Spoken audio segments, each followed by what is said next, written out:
Welcome to the channel. In this video, we're going to be taking a look at Community Report 65 for Workers and Resources Soviet Republic. This was published on the 7th of January 2023.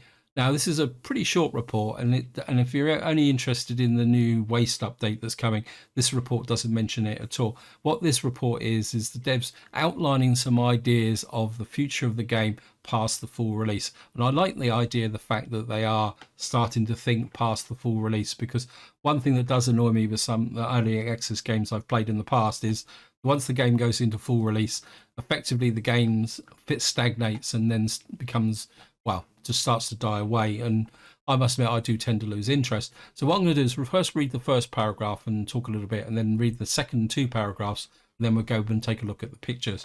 There's greetings, dear comrades of the Soviet Republic. We want to wish you a lot of happiness, fun, and success in the new year, in the beginning of the report, which will be a bit shorter, but we still can show you something new with great potential, even though it will not change the gameplay that much. As we are closer and closer to the full release, we are making some preparations for additional content in the form of DLCs for those who love the game.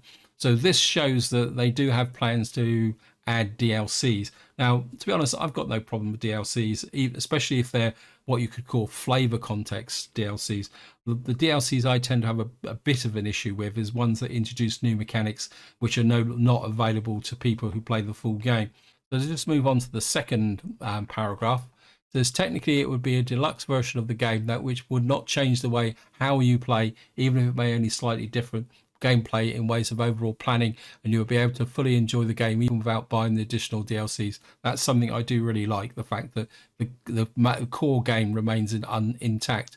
Our idea is to add 3 new environments for maps. Each environment will bring some new building types and vegetation, and this will have a little impact on how you will build the game in that environment. Interesting. Then moving down to the next paragraph, it says, first environment we want to introduce is the desert environment. It should represent Middle East and North Africa. We were able to try to establish a Soviet Republic in this environment. There will be a twist regarding farming, as you'll not be able to have fields everywhere, only in areas of suitable humidity, for example. Other challenges of this map may be a lack of wood. So I do like that idea, the fact that maybe you won't be able to put fields down in everywhere on the map. Also the fact that the forests will be a little bit sparser. Well, let's just take a look at the pictures. So what we got here is a picture of a small village in an arid there, and obviously the buildings will fit the type. I would guess that part of the inspiration for this map is the fact that there is a mod.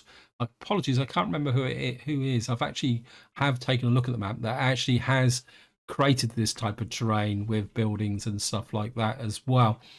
So it looks like the devs are picking up on what's actually happening in the mod community. So I like that. I mean, that makes sense to a certain degree. Let's have a look at this. This is just a picture across the top of the mountains.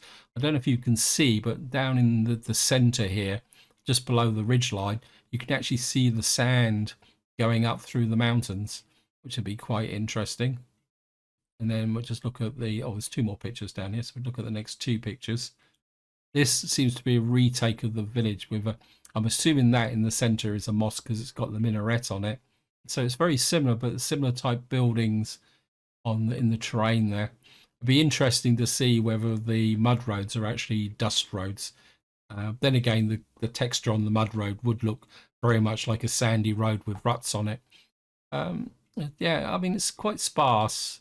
And then what we got here is the way the forest would look. So we got palm trees, or I suppose you could say these might be date trees in the background there as well.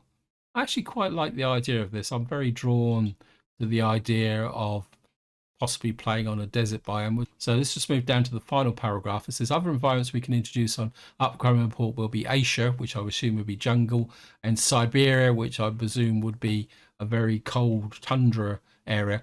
We hope that you will like the idea, even if it's mostly graphical content, and still opens up new possibilities for diverse gameplay without the need to having all the DLC to enjoy the game. To give a good value for those who want something extra. More details will be revealed in the future development goes until we enjoy life, and stay tuned for the next report. Now, I must admit, the jungle isn't something that particularly attracts me from a gameplay point of view, because I'm not really a jungle person, but Siberia, that does interest me, because there's a possibility that you could have a very harsh, possibly really cold terrain, And one idea, and I'm going to emphasize that I've got no contact with the devs, so I'm not, I don't have any privy to their thoughts. The thing about Siberia, possibly the fact that the temperature remains low all year round, and maybe it gets quite warm. You have a really hot part in the summer when and a possibility of really cold winters, which means it's going to make heating a lot more valuable asset. Of course, cold weather means that you could possibly have a shorter farming season, or similar to the desert, you won't be able to grow crops because there'll be ice areas. And the other one that, well, I think the idea is that you could possibly have ice forming if it's possible within the game.